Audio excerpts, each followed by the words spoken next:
Hello everyone and welcome to another episode of Super Mario World for the Super Nintendo Entertainment System Classic. In the previous episode we had conquered all of World 3 and I showed off one of World 4 where you only had to complete 2 levels in this world to reach the castle. In this episode we're going to conquer all of World 4, all 5 stages, and Ludwig Von Koopa's castle. In the last episode, we did the secret exit from the cheese bridge and unlock Soda Lake, and we're going to start with Soda Lake because it is actually a rather difficult stage. It introduces a new enemy known as Torpedo Ted. He is new to the Mario series, starting... Why can't I ever spin the fish? You know what? I bet I'm going to get a death here. How'd I know? If I restarted now, nobody would even notice. No, I'm not going to do that. Every death is legitimate. Anyways, so Torpedo Ted was first introduced in this game. He is the aquatic version of Bullet Bill, in that he comes from a cannon sort of device and is launched towards Mario. He is extremely difficult to dodge.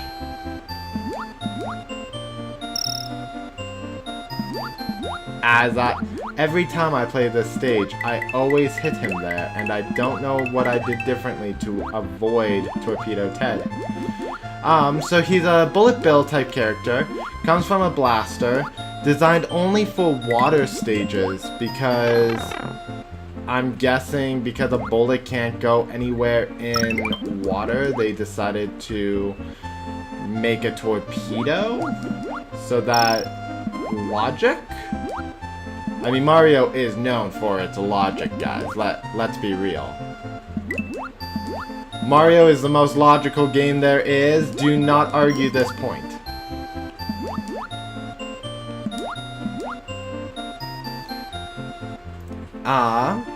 I like Torpedo Ted. He's difficult, sometimes to the point of you're screaming how unfair he is, but I don't know, Bullet Bills seem to come out of nowhere from Vanilla Dome, and they're not as difficult as Torpedo Ted. Okay.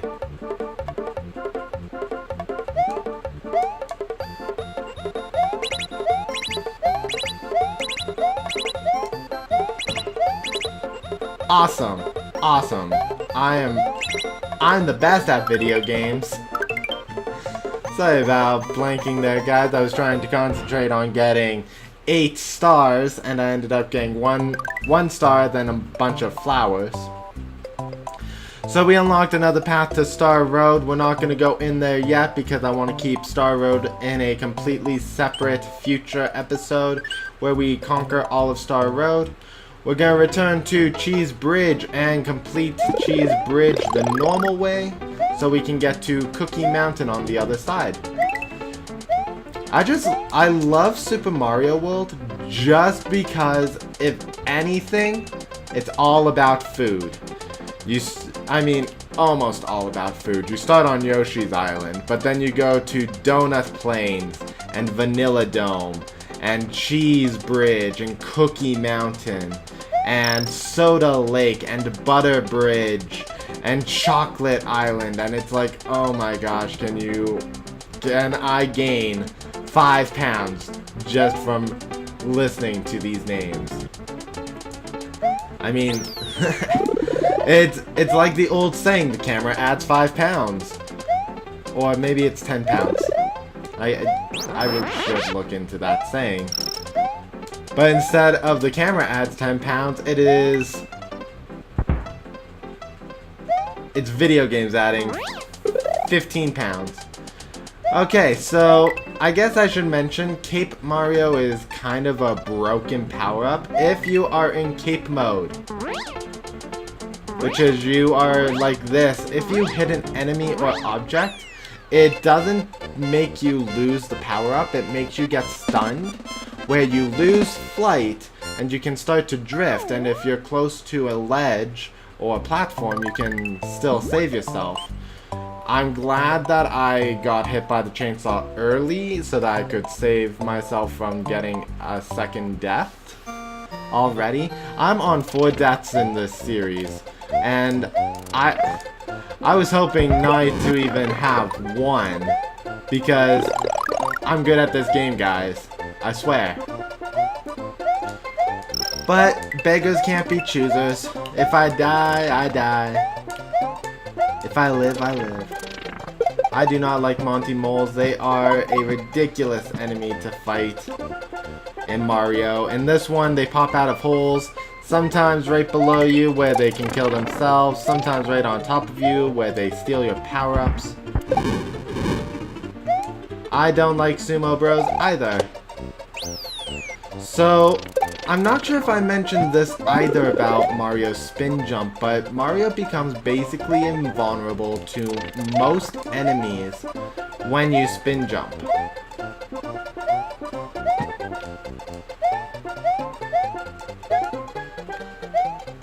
There we go. So anything that would require that has a spike, you can jump on it and basically avoid taking damage for jumping.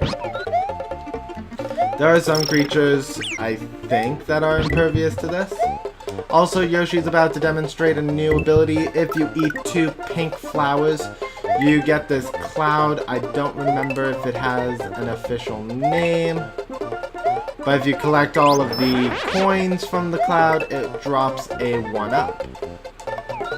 Oh. And we're not gonna get that. We're not gonna get it. I might as well just stop following the cloud. I'm gonna call him Fluffy. Goodbye, Fluffy.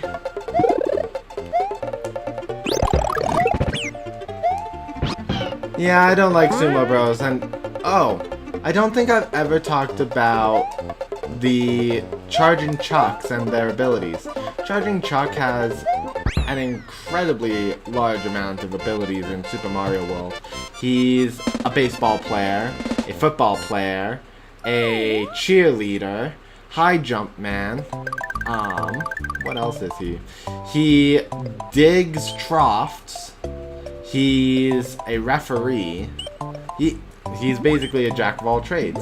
Now, I do have Ludwig Von Koopa's castle unlocked right now, but I'm not going to do that yet. I want to complete all of World 4. So I'm going to go the long way around to Butter Bridge. I realized while editing the last episode, I originally called it Cheese Bridge as well. And it is not Cheese Bridge. I called it something else after, which was Butter Bridge. So, that was a mistake. Didn't even realize it. I don't realize when I say something incorrect in the middle of a sentence sometimes. Especially when I'm focused on other things. I've noticed that actually is a common thing with my fam.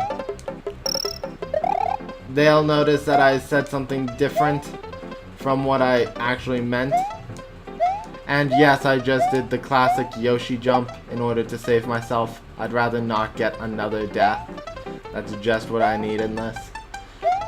If you did not get the Red Switch Palace, you'd have to do this across all of the Koopa Troopas. And if you did not have the cape, then it becomes really challenging. Or if you had the red blocks, you could have just easily walked across. This is an auto-scroller, and I don't like auto-scroller levels, especially this one.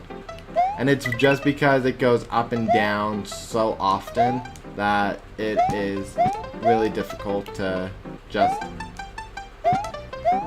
follow the path and survive. I think when I was younger, I ended up never doing this stage because of the difficulty level of platforming. It's a great level, do not get me wrong, but it is definitely a difficulty curve in terms of World 4 stages and how difficult World 4 stages should be. Anyways, we were able to do it in one shot, even though I killed Yoshi. Bless his soul. He saved Mario.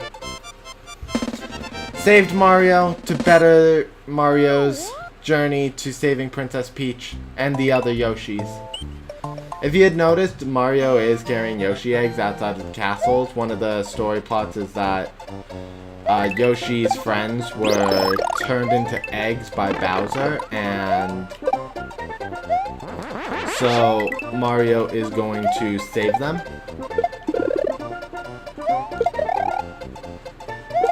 I think this is also Yoshi's debut game.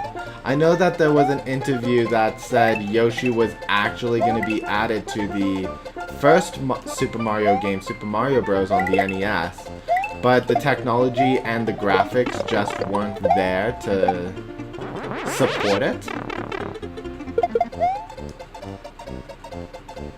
So, it's an interesting piece of trivia that I know of, that I actually like, because it means that Yoshi, so much, slow down.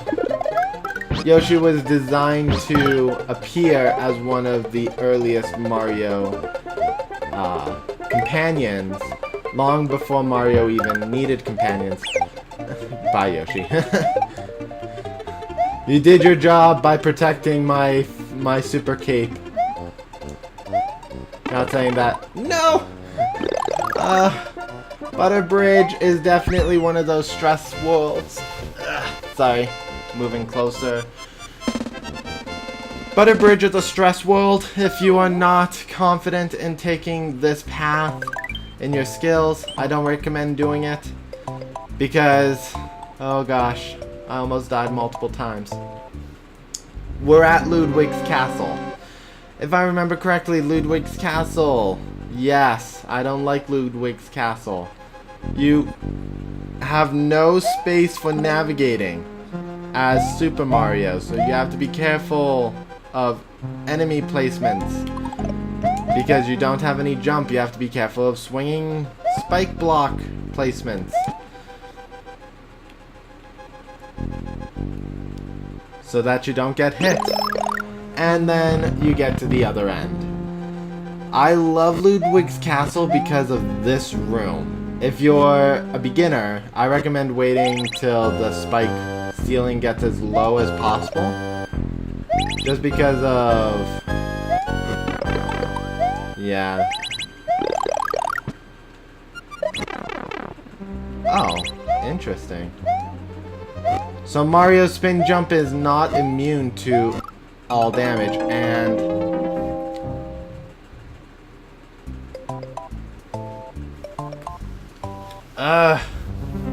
why? Guys, I'm good at games. I swear. When we get out of the old retro games, I'll show that I'm really good at games, especially the modern titles. But that's because modern titles have been getting easier. At least in my opinion. What do you guys think of the modern video game versus the classic video game? Obviously, I won't know your answers right away, or won't be able to respond to your answers right away. But tell me in the comments, do you think that modern era games are too easy versus the classic games from 10, 20 years ago? Or do you think that the difficulty curve is still there, but because you're older, you have the skill to understand what it was you were supposed to do? I'm gonna try to get one up by defeating all the Koopas.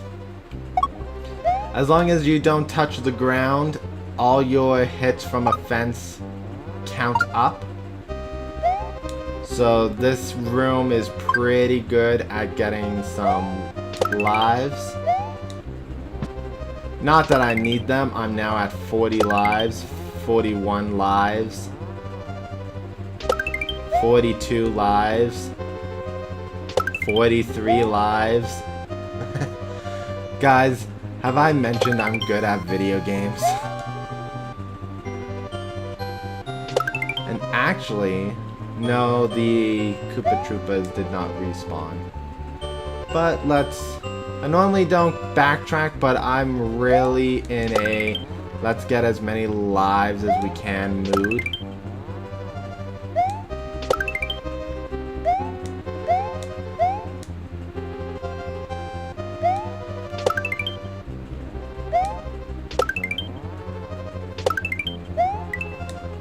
I think there's one more.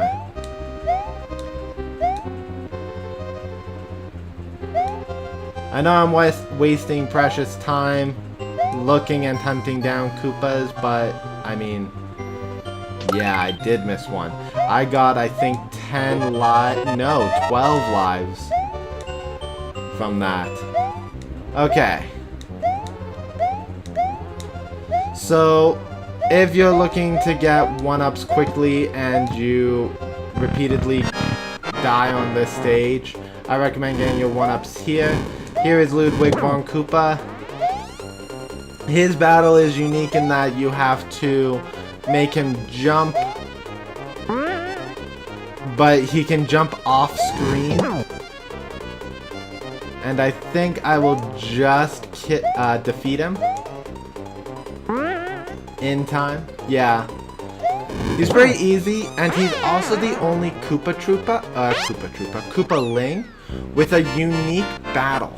And by that I mean the first Koopa, Iggy, Morton, and Lemmy all share battle mechanics with the final 3 Koopalings. And the final 3 Koopalings do remix the battlefield, and you'll see that as we get there. I'm not gonna tell you what they are because that spoils.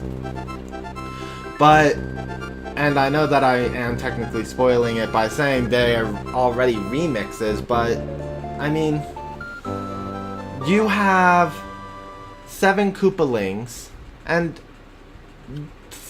3 of the battles are identical. And the challenge comes from field hazards, not from the Koopalings themselves.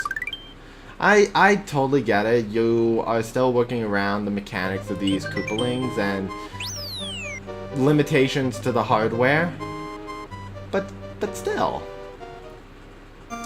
Oh, we are not going to get... Oh no. I didn't want to get started on this stage, but I guess we are now. Forest of Illusion is it's my absolute favorite world. I know I mentioned that Vanilla Dome was my favorite world, but guys, the Forest of Illusion is my favorite world. 1, it's a forest stage. Nothing tops a good forest stage. 2, it's more like a maze than a forest stage. And 3, I found out that you can actually die while riding a Yoshi by being hit by an enemy. Unfortunately, I don't have the recording for that. I kind of wish that I did, but I don't. This stage is really good for life grinding. You get the star and you just run into all of the enemies, and you can get up to, I think it's 7 right there. See, I took damage while riding Yoshi. I've never seen that happen. I'm also going to avoid the P-balloon because I'm not going for the secret exits.